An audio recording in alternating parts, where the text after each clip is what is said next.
Welcome once again to Syntax Error, your pretentious philosophical pedantic podcast ostensibly about video gaming and related topics therein. Warning, this podcast contains mature language, content, and spoilers. You have been warned. Good evening. Welcome to Syntax Error. I'm your host, Jonathan Ian Manzer, joined by Scott Thurlow. Hey-o. Stephen Ramosi. How are ya? And last but certainly not least, Christopher Morgan. How you doing? This episode will serve as an introduction to our new ongoing series, A Brief History of the End of Days. As apocalyptic scenarios are so prevalent in the video game industry and are, at the same time, both very diverse and incredibly nuanced, a quick one-off would be doing a disservice to the depth this topic provides. So each episode will highlight a specific subgenre within games, be it zombies, nuclear war, magical destruction, or your average nihilistic megalomaniac. To begin, what is everyone's favorite apocalyptic game or series? Scott? I'll start off. I think we may all say this, maybe not, but certainly one that many gamers can agree upon, which is mine, is obviously Fallout. And specifically, I think Fallout 3 would be my favorite within the series.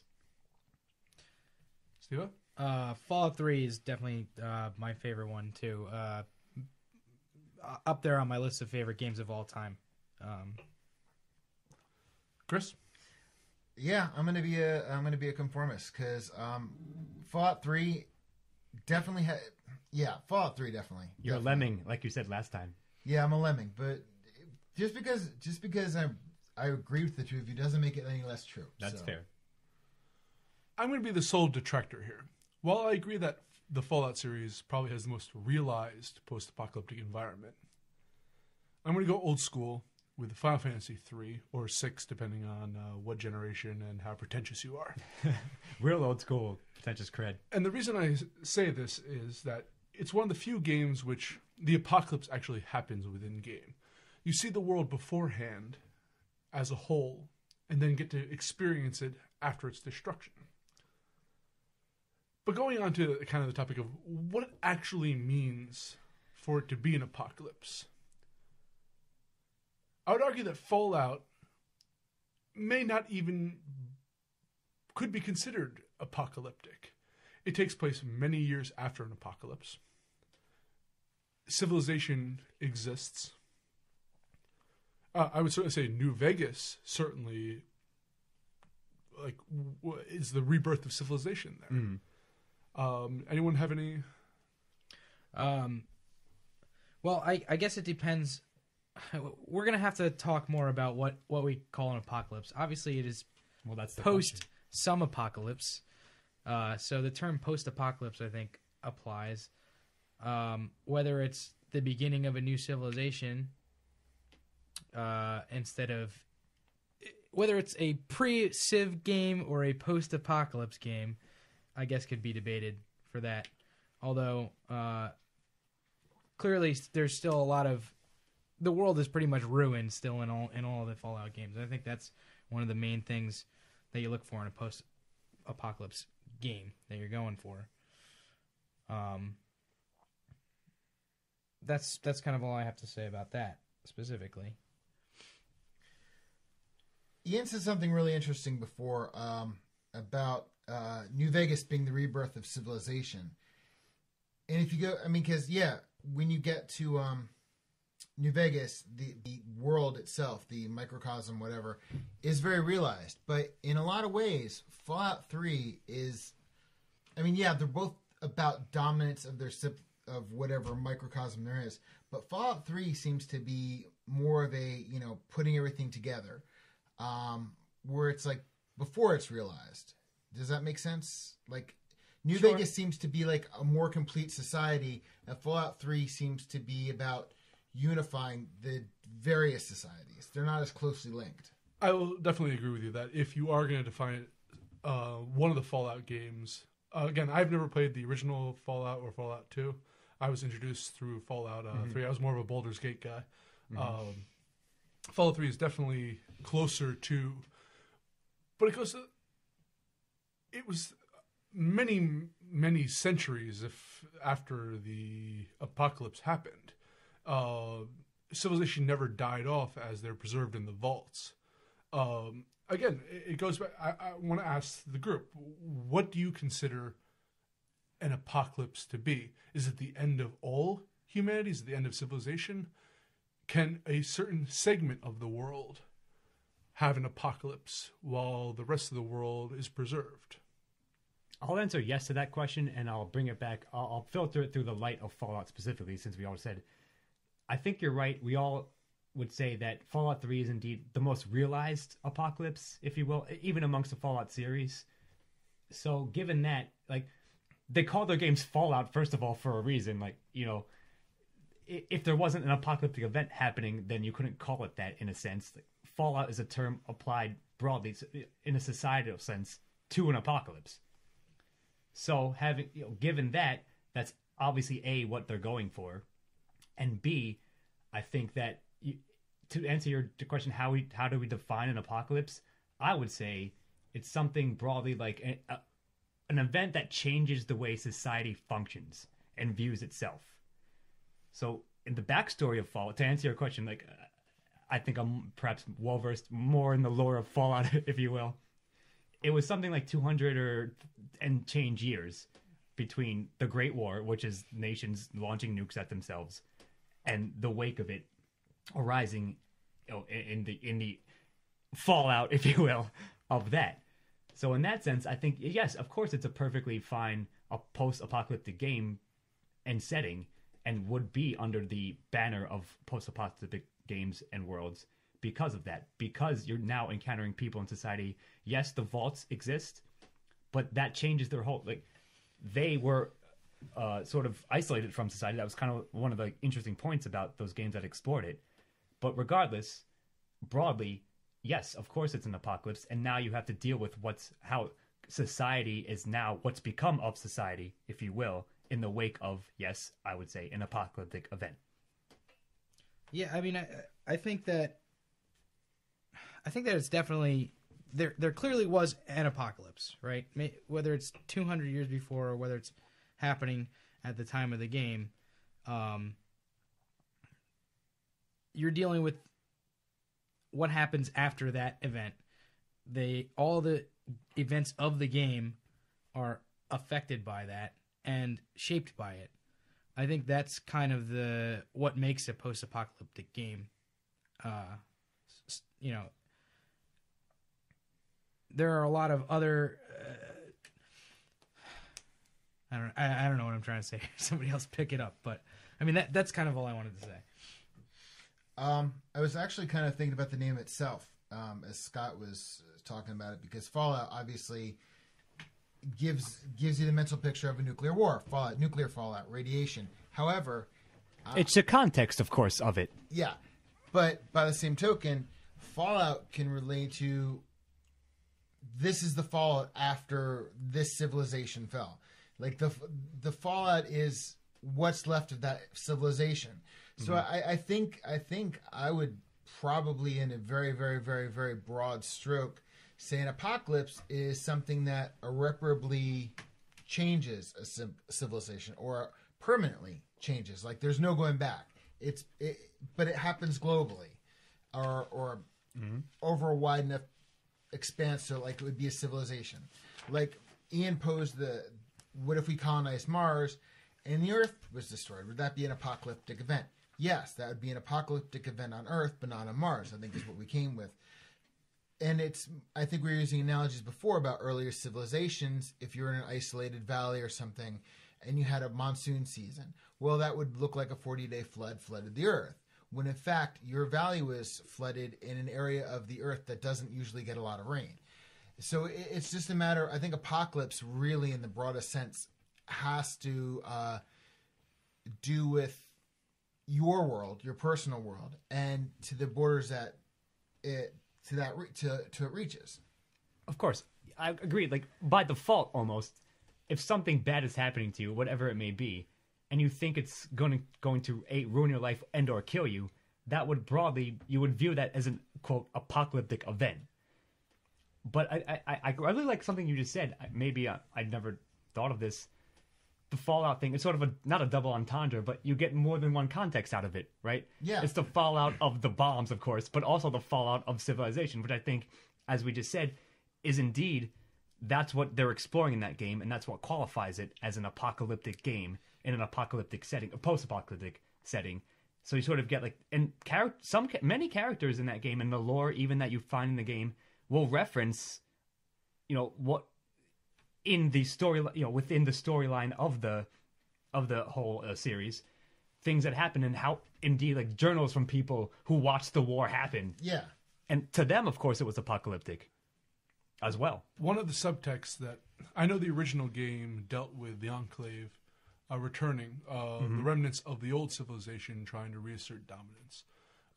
Same thing with Fallout 3, and you see the remnants of that in the rest of the Enclave in New Vegas that was scattered to the wind. You have the Brotherhood of Steel, which is falling apart because they're clinging to their old preconceptions. So you're kind of dealing with the ideology of clinging to the past versus the dawning of the new civilization. A changing of, again, like how society functions and what roles society plays and what they themselves play within a given society, both before and after and in the wake of such an event. But the unique thing about the Fallout, well, not the unique thing, but what's interesting about the Fallout series is you have the people that were in the wastelands that lived through the war, that formed these little societies like Megaton and New Vegas. And then you've got a subculture that a species essentially that was born of the war, which are the ghouls. The ghouls and the other mutants, super mutants. And then the mutants too. But I mean, I'm talking about like the mutants are kind of uncivilized. They have a society. Well, that's true. To a degree. Yeah, you're right. It is a more quote unquote primitive society, but even within the humans, the survivors, a society nonetheless. I agree with you, but even amongst the survivors in the wasteland, you have the Legion, Brotherhood of Steel, etc., and then you've got the people who are sheltered from this for 200, 300 years, whatever. So you get a bunch of different perspectives on the war. So, like for the ghouls, I mean, their civilization began in the fallout of the apocalypse. They had no pre-civilization. Yeah. I'm interested in what you're saying as it relates to kind of the greater concept of what characterizes an apocalypse. Chris, you said earlier that you can narrow it down to a certain civilization. Am I correct? And Scott, you seem to have agreed with that. I would agree broadly, of course. Yes. Here's a question that maybe we should think of: is the rise of like another society, i.e., super mutants, ghouls, even post apocalypse humans, they're a completely new society. It's a completely new civilization. Is that indicative of? I mean, that's always going to be indicative of an apocalypse of a previous society. When something rises to take that place. Well, to go back to like the original concept of the apocalypse, in the language there, Armageddon, apocalypse, and doomsday all have roots in the Christian apocalypse, which is a definite end of the earth. Sure. You have Ragnarok, which is a definite end of the earth, but it's evolved. But a rebirth afterwards. Interesting concept. Ragnarok is really cool. If you want to argue that Christianity is a rebirth afterwards as well, but that Ragnarok is on Earth. Yes. Which is a really interesting thing. The whole thing with Ragnarok is there's the final battle between the gods, and then only a few gods live through it. 2 human beings live after the entire Earth is completely drowned and like flooded, and then they are the ones that like restart human society. Ragnarok's pretty interesting. I really have to look more into it, but just the little bit that I know is really cool. Sure. Apocalyptic, mindsets have always existed in society. We can get into that. There have been many times, even like recently, as a personal experience, I'll say a couple years ago,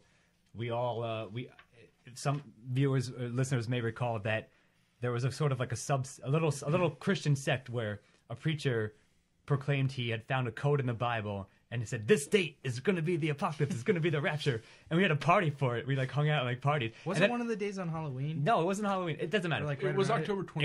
It was. If memory serves me. I thought it was in May. It doesn't matter because then he was wrong, of course, and then he was He did like 3 times though. Yeah, he moved it from May to that's what I'm getting at. October to I'm May, getting yeah. at when, of course, the apocalypse didn't happen. He said, "Oh, I miscalculated the numbers or whatever. I misread the code in the Bible or whatever. I think it was the Bible."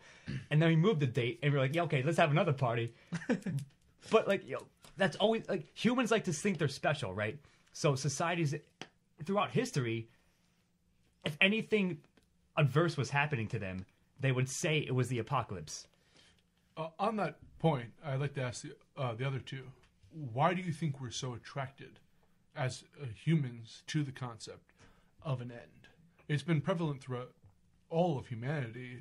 Back 5,000 years ago, they were predicting the end of the world would come, and we're still here. Well, I'm actually gonna answer that question. I'm gonna expand on Scott's, because I was just thinking about the overuse of apocalypse now. I mean, you Apocalypse now? Yeah, apocalypse now. Yes, but I mean, seriously, there's always like when the weather. If we're gonna get a blizzard, it's the snow apocalypse. There's actually a Sci-Fi Channel original movie called The Snow Apocalypse and the Stonehenge Apocalypse. And I think now apocalypse isn't just about the end of a civilization. It's something where we can expand upon and say, like, this could be the bringer of the end of civilization. And it does tie into, human arrogance. Like, we need to feel we're special. This is going to end it. There was a video game called Carmageddon. Yeah, I remember that. And then they do the apocalypse, right? But of course, they use that title because it's catchy and people will latch onto it. But the question you just posed, could you repeat it? I asked why humans are so attracted. Okay. Because I'm sorry, I've now remembered. It's because of the new beginning. Because it's like all of a sudden you've got a chalkboard full of all sorts of bibblings and scribblings. You erase all that and you can start new. It's like kind of like pouring wet cement and being able to put your fingerprints in it. Humanity likes to figure out that all of society, likes to imagine all of society is destroyed, and I can become like the ruler of my own little microcosm, or I can actually create something in my own image, so to speak. You create a society for yourself. It's power fulfillment. It's yeah, fantasy. Absolutely. There you go. I think that's really interesting, and certainly there's a lot to it. But what I was going to say is that really the reason I think that people are so interested in the end is because it's a huge mystery throughout humans. Not even civilization. Before we were civilized, the reason that we are civilized is because of human curiosity. And there's always a mystery. Human beings need to find a problem and find a solution to that problem. And this is the one problem that's plagued us since we could, think. And that things like that, questions that don't have an answer are always going to be more attractive. Really in the forefront of human thinking. That's why philosophy is so interesting to a lot of people. Well, from what I understand in physics, one of the hardest concepts for humans to grasp is the infinite. Right. We can certainly get into that. But yes, it broadly applies, of course. So I think you might find this interesting. Maybe you agree found it in your research. It's that if you're like, say, we'll take the Middle Ages or something like that as an example. Even Ragnarok, like you're a random Viking and you're a peasant, but you believe and know about the concept of Ragnarok and what it implies and entails. If you're stuck in a certain role in society and you really have no hope of escaping that role, then an apocalypse, like a societally, an upheaval which changes completely how society is organized, may be attractive to you, because then you can say, "Oh, you'll be something else. I'm not stuck in this role anymore. The status quo has now gone away. I can be something else." However, viewed through sort of a modern light, I would say, like, it's something like this. We all like to think, like, we're all going to be badasses. Oh, the apocalypse happens. I'm definitely going to survive. Everyone else is fucked. I'm going to be so good. Anyone who says that, even us, 90% of those people will be fucking dead. Like, you will die in the apocalypse because you're not prepared to. You like to think you will, and I think that goes back to what we were saying. Like, that's what people want to believe about themselves. It's probably not true, But they like to think that it's sort of like a power fantasy, as we sort of said. And it doesn't even matter if you're prepared to survive an apocalypse. Like that's not an issue. That's a very, very small part of whether you survive an apocalypse. Maybe not, but people like to think it is. The luck of being in the right place is most of it. Of course. Obviously. And we all live in New Jersey. Let's put it this way: if there's an apocalypse, we're not going to be alive anymore. We live in one of those one of the most densely populated places in the freaking U.S. Good eating. Yeah. Well, I guess it depends on the apocalypse, of course. That's true. Yeah, it all depends. When a nuclear bomb wipes out New Jersey, we're going to be in a lot of trouble. Why would a nuclear bomb wipe out New Jersey? Because from, it'll wipe out New York, and we're 30 miles away. I was going to say, it's all New York's fault. Yeah, exactly. Yeah, whatever. But it's sort of like way to blame the victim again as a call to action. But anyway, sure. All right. When researching all of the apocalyptic predictions throughout history, I noticed a couple of trends with it. I would like to get your guys' opinions on these. Numerology is huge. Whether you're dealing with people finding like messages in the Bible, as you mentioned earlier about the rapture guy. You have calendars, anniversaries. I remember seeing it was 500 or 1,000 years after Jesus' birth. So even the Mayan thing. The Mayan thing. If you're going to bring that up, I'm sorry. They thought that he was going to there's going to be a second coming, and then they decided that. And when that didn't happen, that was his anniversary of his crucifixion. You have planetary alignment, which then goes into the Mayan, as Scott just put. Although I don't think that was supposed to be the end of the world, according to the Mayans. It was just taken that way by I was going to say it wasn't it. It was the end of the Mayan calendar, but that didn't mean. Humans are pretty much drama queens, if we want to put it that way.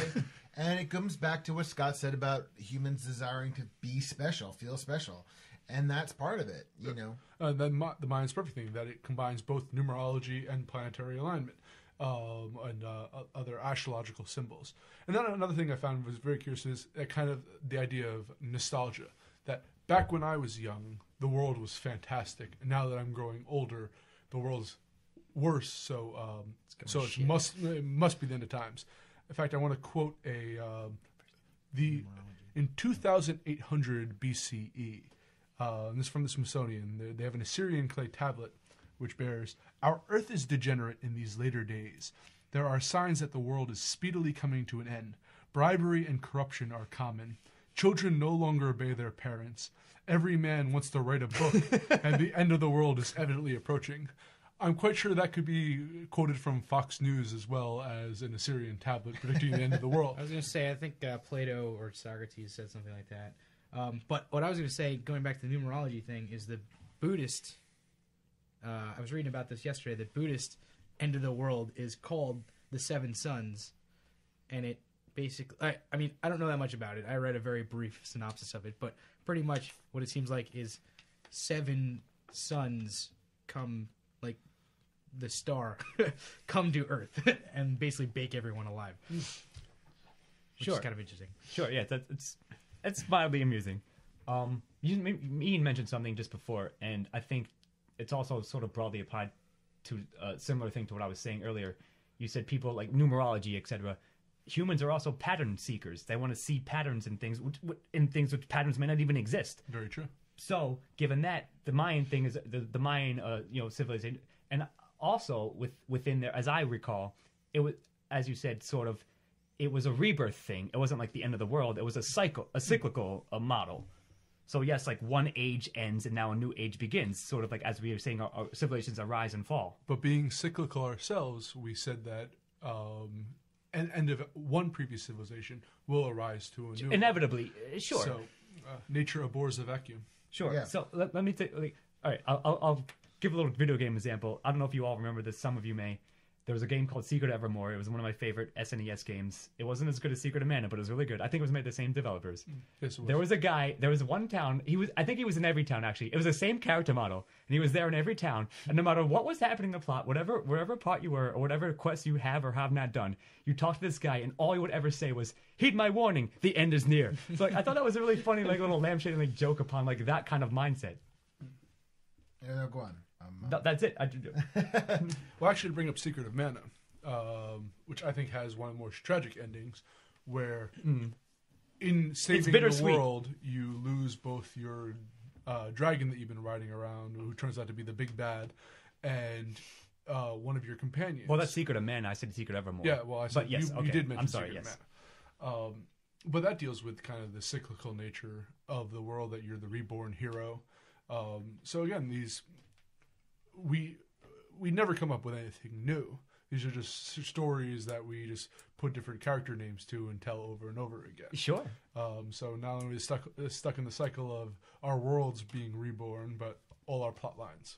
Yeah, okay. It's interesting because I think as we just kind of quickly revealed ourselves, Secret of Mana is also, like, I put Secret of Mana above Secret Evermore. But because, like, if you call, maybe listeners might recall this too, there was a part in Secret of Mana where you go to, like, an ancient ruined temple, and there's, like, people, like, there's these old, weird, ancient things there, and they're, like, fucking TVs, and you turn them on, it's, like, newscasts from, like, you know, like, our times, like, from the 90s, in that vein. And then, like, to them, that was, like, the ancient, you know, that was the old civilization. So it's implied that, indeed, this has been happening over and over and over. Brainlord, of all things, if anyone ever played that Yeah. had a similar comments to it.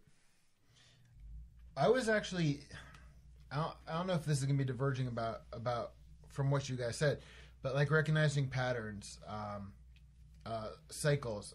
When we're talking about numerology, and you know, even to a certain degree, all right, because regardless of whether or not you believe in a god or gods, religion is created by man. It's what, you know, however a religion is created by man. Starts with humans. Yeah, and ultimately we, broadly speaking, interpret and make rules of this. I have a friend who's Catholic, okay, and he said to me that he's a devout Catholic, and he said to me that, you know, religions are social clubs, they're political groups. You know, they have certain rules and so forth, and you know that's you're when you're talking about changes in the Catholic Church. Any whatever, human society, like organizations will do right? into No, that. I'm actually getting Dr. White. So I'm sorry. So in anything like that, you know, change is gonna be slow. Like with Pope Francis is freaking everybody out. But with all of this, we're humans are trying to assign numbers to patterns, trying to predict the future, seeing signs, seeing symbols. It's even if it's from an observer standpoint, it gives humanity, most people, a grasp on the unknown. I mean, it's not like it's anything new to say this, but it actually puts the unknown in your power to a certain degree.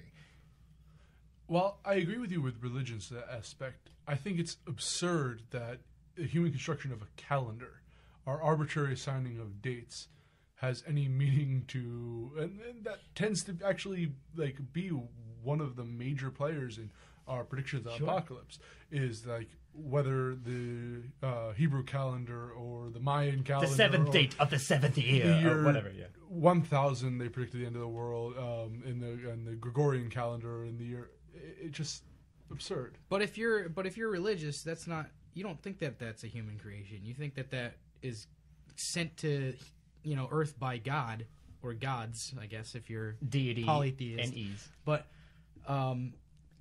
that's the reason that they think that they can trust that for when the apocalypse is going to happen, or you know, whatever they're trusting the calendar for, is because that was heaven sent. You know. Then I would like to ask you a follow-up question. Considering that we view ourselves more rational than the previous occupants of the Earth, why did many of our generation believe that the world might end with the Mayan calendar, when it's not necessarily tied to a particular religion that's widely practiced nowadays? I was going to say, I use religion as an example, but I'm talking about like numerology in one form or another is indicative. You know, there's part of it you find it in most religions.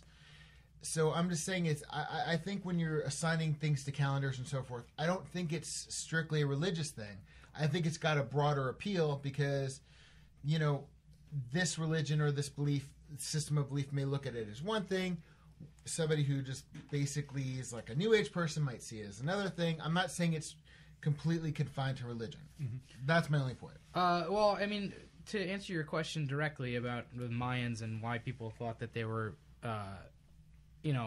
right about when the apocalypse was going to happen, quote unquote right, because they didn't even think that was when the apocalypse was going to happen, is I think plays a lot of what plays into that is how people view races like the Mayans and like the Aztecs. They look at them as like this mysterious old race of people who like knew things that were ahead of their time, and like if you're the layman, or woman as it were, the layperson, indeed, you look at them like this mysterious old race, like the Egyptians who built the precursor race, who built the pyramids, and trope. Who knows, like maybe the aliens came down and told them about the pyramids. It's the same thing as like the gods giving you secrets. The Easter Island statues, the Stonehenge, that type of thing. That's how people looked at the things that the Mayans did, and that's why they believed that that humanity was going to end when that calendar ended. I agree with a large portion of that. The Aztec civilization had a certain mystique about it, right? Like it was understood and well known that people within those societies understood things that were way beyond what we thought. They understood the astronaut. They could chart the stars. They had a very, very accurate map of. They understood that very well, and they made maps of it and used that. A lot of it was applied to their own religion. Sure. So I think it's something like this. The Mayan thing was almost like a trendy thing to I'm on the Mayan train. I definitely can't wait for the apocalypse. It was sort of like a hipster thing, if you will. Maybe everyone didn't buy into it, but people wanted to believe it. Again, because going back to what we all said, and I sort of laid out a bit, that they wanted to be special. So it gave people an excuse. Like, they could slap that on to their own reasons for wanting to believe in an apocalypse and go with it, even if they didn't really quite believe the actual religion. And here's the other thing. You get into a mode of thinking when a lot of people believe in something like that. It's like, maybe you don't believe in it, but what if that's right? It's Pascal's wager or whatever. Exactly. Like what? Yeah. What if the world is going to end? Then you get yourself into a never-ending cycle of well, I don't believe it, but who cares? If it's right, it's not going to matter anyway. It's an existential crisis gamble. Yeah, sure. Absolutely. When you were talking, what you were essentially talking about what Spike Lee called about the magical Negro, it's like from a white person's perspective, it's just like if you've got an ancient civilization like from the Mayans or an ancient civilization like the Chinese, or there's a stereotype thinking that this culture, whatever, knows it all because of whatever stereotype, and it's just completely random. I mean, I was just thinking about that. Even It's Always Sunny kind of made a parody of it when they had the Storm of the Century, where Charlie's like, "Oh, we have to get a Mexican or woman because they know about the Mayans and they could tell the future, so we might need that."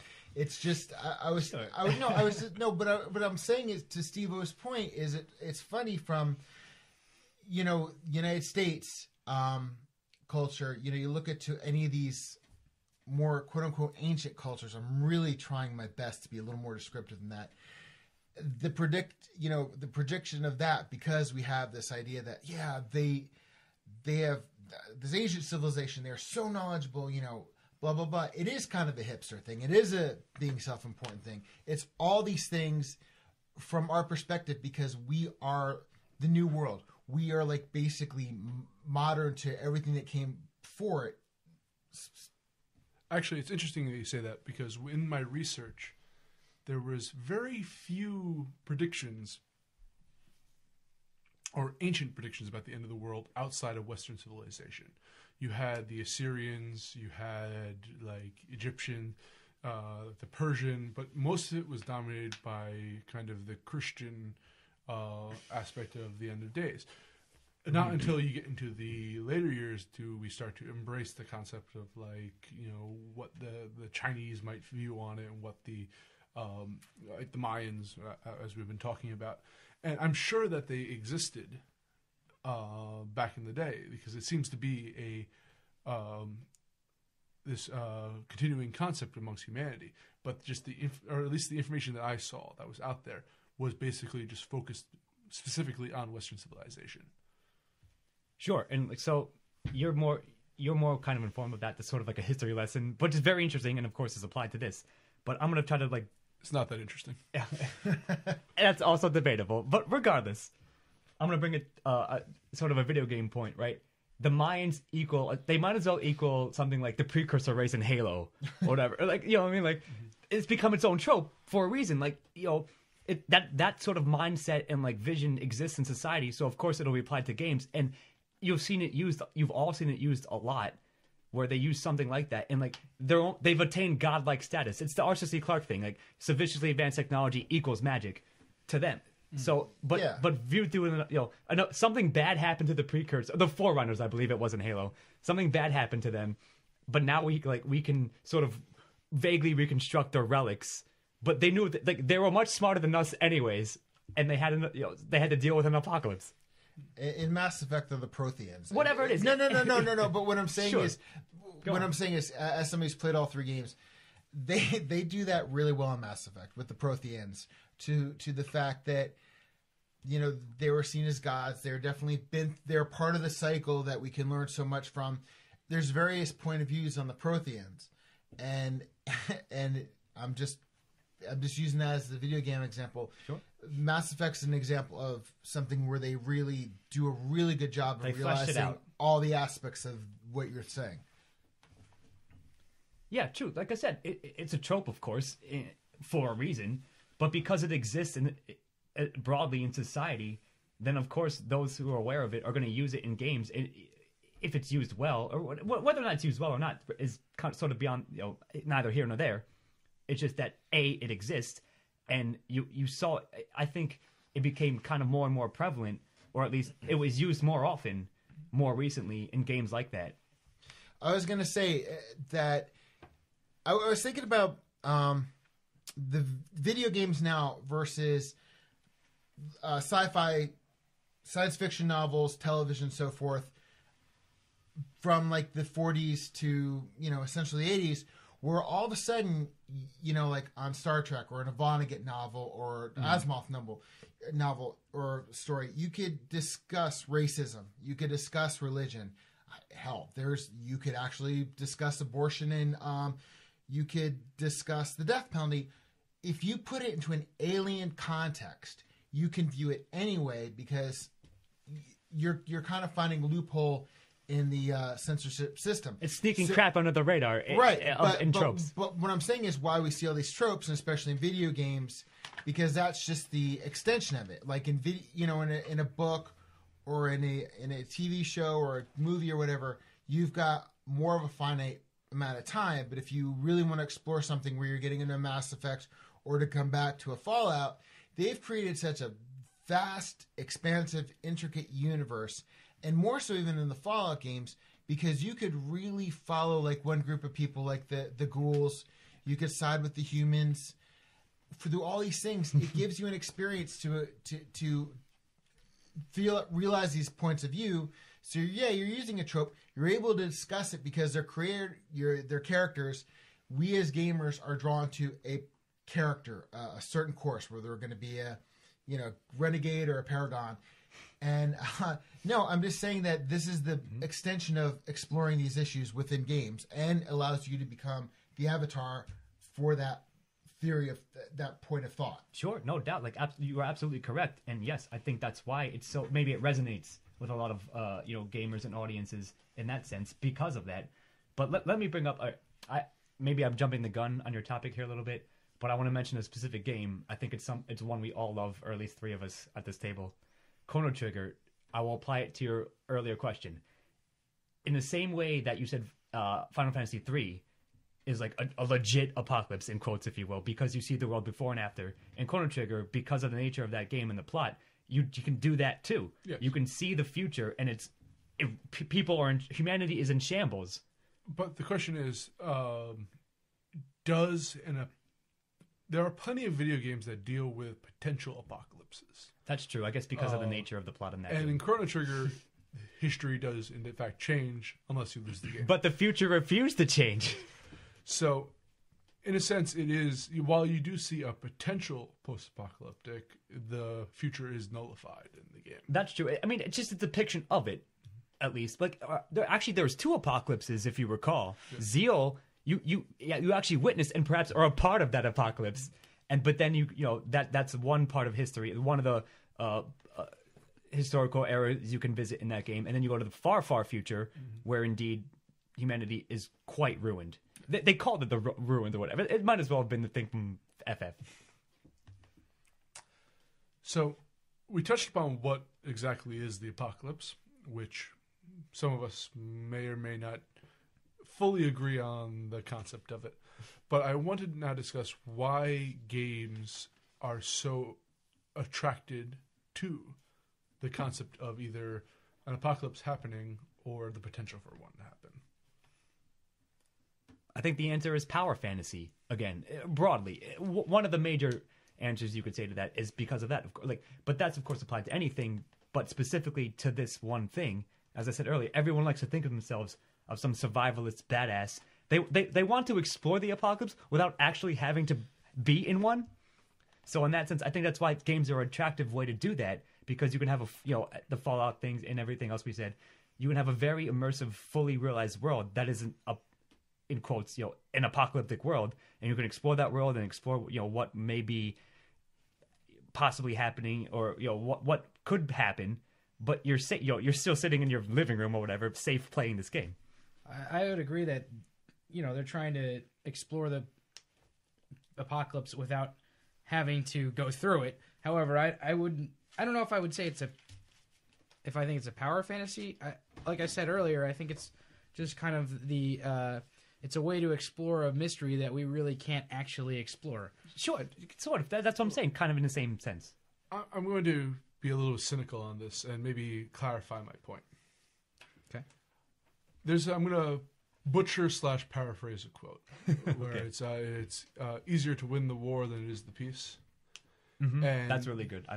You're right. Good quote to apply. And in video games, you're fighting in a war, or you're fighting someone who wants to destroy the world.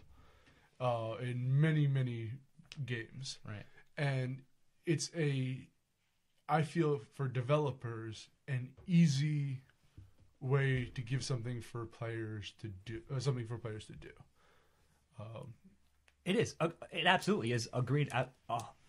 100%. But because of and people want that in a sense, like as we just said. So it in this sense, it's something that people are like, I can't wait for the next apocalyptic game, and developers are saying something like, we'll give you that experience because I imagine it might be fun to, design the world that you're drawing out as your apocalyptic world, and then say to people, hey, explore the apocalypse. Our vision of the apocalypse. We know you wanted to explore an apocalypse. It's some kind of one. But even if here's ours. But even if it's not an apocalypse, it's someone trying to set off a nuclear bomb, or someone like. True, it's dramatized. Every Final Fantasy game ever is based around someone trying to destroy the world. Yeah. Again, like it seems to me that like you might be right that it's a win-win, that it's something players want to do because it does fulfill a part, and in a sense, it is pseudo-intellectual in a way. So it makes people think, oh, look, I'm doing something interesting. I'm thinking about deeper thoughts. It lends itself to that, yeah. It's something that resonates with people. Exactly. I mean, it's easy to make a story that resonates as long as you hit certain points in there. And, that violent confrontation is one of those points that is always going to get people's blood up, And, drama sells. People know that. It's the same thing as selling sex. It's the same thing as selling violence. Mm-hmm. Like any visceral thing that you want, any visceral, plot point that you want to put into a game is going to sell. Same with a movie. Same with a book. Same with a frickin' commercial. I'm going to ambush question question you guys here because I just thought of this question. Okay. Can you think of any games that play upon that traditional stereotype? Which one? Which exact stereotype? Either apocalyptic stereotype or a bad guy trying to destroy the world. By play upon it, you mean like do something that's not like what you're expecting? Yes. From it? Untraditional? Yes. With that? I'm trying to think of one offhand. The only thing I can think of is maybe Final Fantasy II, which... I didn't play that one. I don't remember it. Basically, the bad guy you think is trying to destroy the world is actually trying to protect the world against a larger being that's trying to destroy the world. That's a trope unto itself. Certainly, we've seen that. I don't know if I can think of one offhand for you right now that applies them both. That applies that trope to apocalyptic setting. It was an ambush question because I just thought of it. I get it. I don't... Nothing. Well, You're asking me to play Family Feud right now, essentially. Certainly, Metal Gear plays with those tropes a lot. The Metal Gear Solid series, not necessarily. I mean, nuclear holocaust could be on the table in those games too, but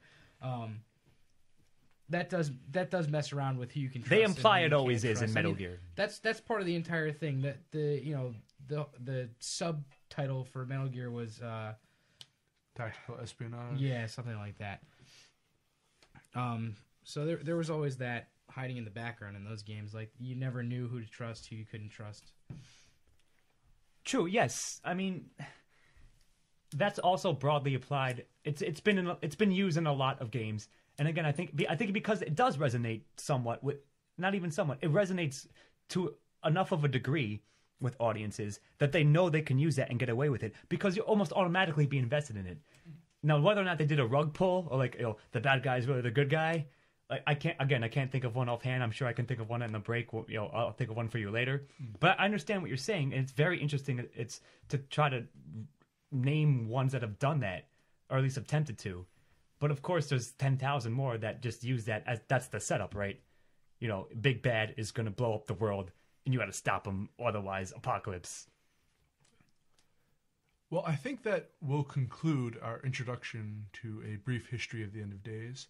Next time, we will attempt to alienate our audience further. No problem. Keep an ear out for future posts. Thank you for joining us. Comment, like, subscribe, what have you. This has been Syntax... Error. Syntax error. We just decided Syntax about the name. error Syntax on error. the name. Christopher Morgan. Yes. Scott Thurlow. I, of course, am Scott Thurlow as always, and you can follow me at Beyond Monsters. Stephen Rowosi. And I'm Stevo. I'm at Stevo, Steevo 83. We'll see you in the next apocalypse. Hold on. And I'm Jonathan Ian Manzer. Scott was a little early on the outro. Jonathan Ian Manzer at Monstrum. That's MONSTRVM, as in the old Latin style. Until next time, we will catch you later. This has been Syntax Error. Thank you as always for listening, and we will see you next time. Music by Stephen Omosi. Editing and engineering by Chris Morgan. Syntax Error is part of a Lost Signals Productions. All rights reserved.